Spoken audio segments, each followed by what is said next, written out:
Having grown up as a religious Christian, it is my experience that the average Christian is under the impression that though the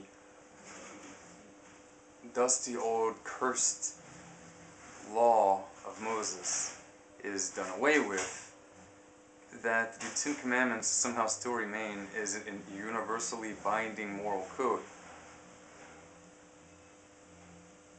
It's a common question among Christians, I recall, and it very well should be, that if this is the case, then what about the Sabbath?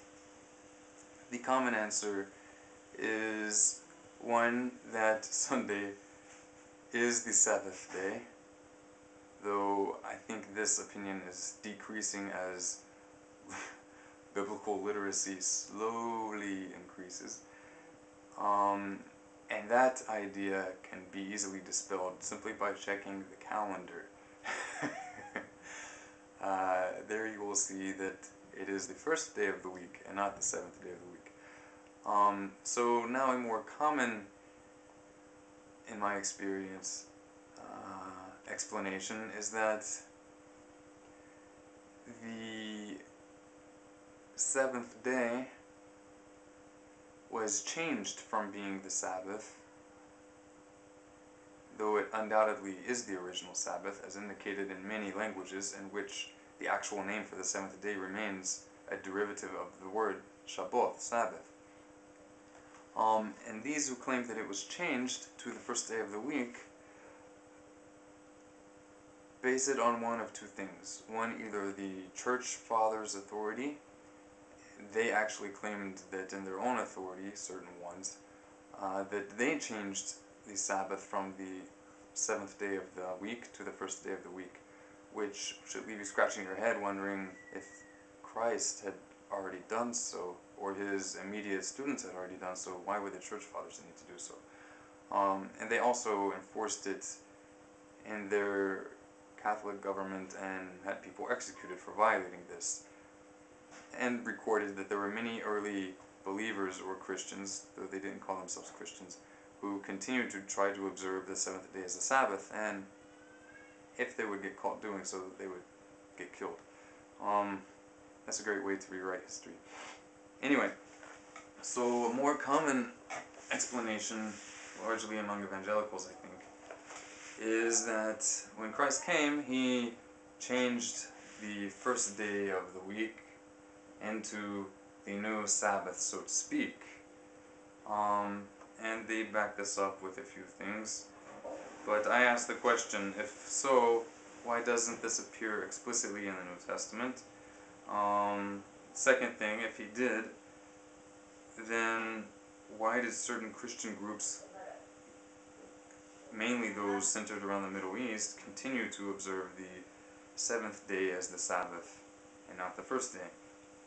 And the main New Testament support for this hypothesis that he changed it falls apart in the context of the cultural setting of the first century in which the New Testament was written, and that is first century Jewish setting.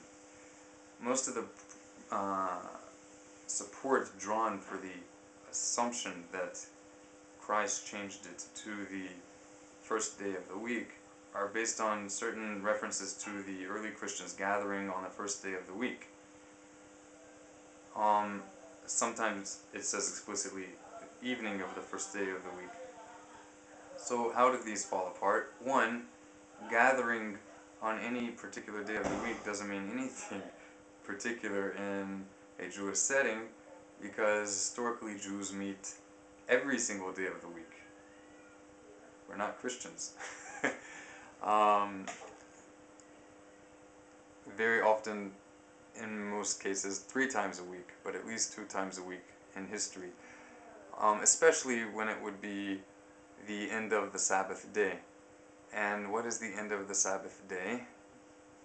It is the night of the first day of the week. How's that? Biblical days begin with the setting of the sun. So what is the nighttime of the first day? It's basically what your modern English speaker would call Saturday night.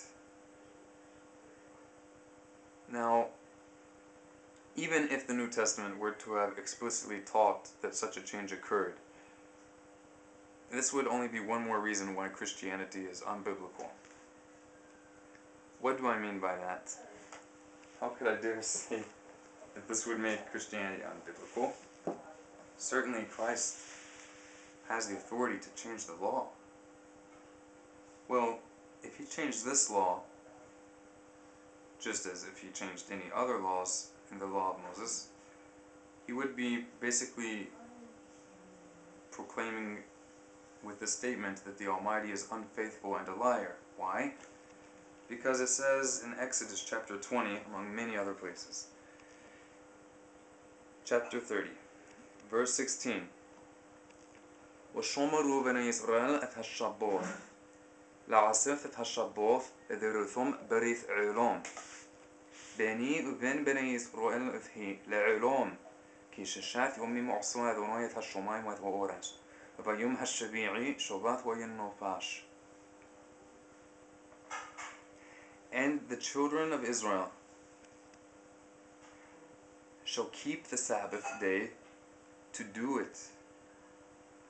The Sabbath day for all their generations as an everlasting covenant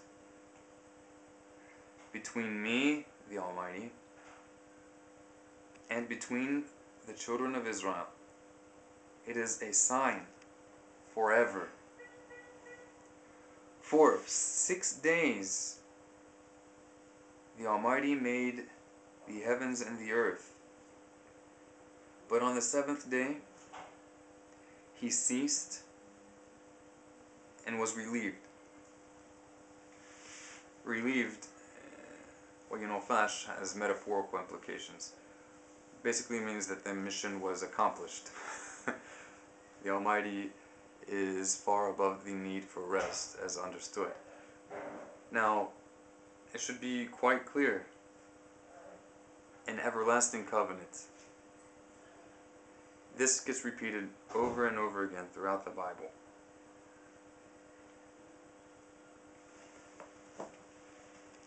So what is the significance of the Sabbath day?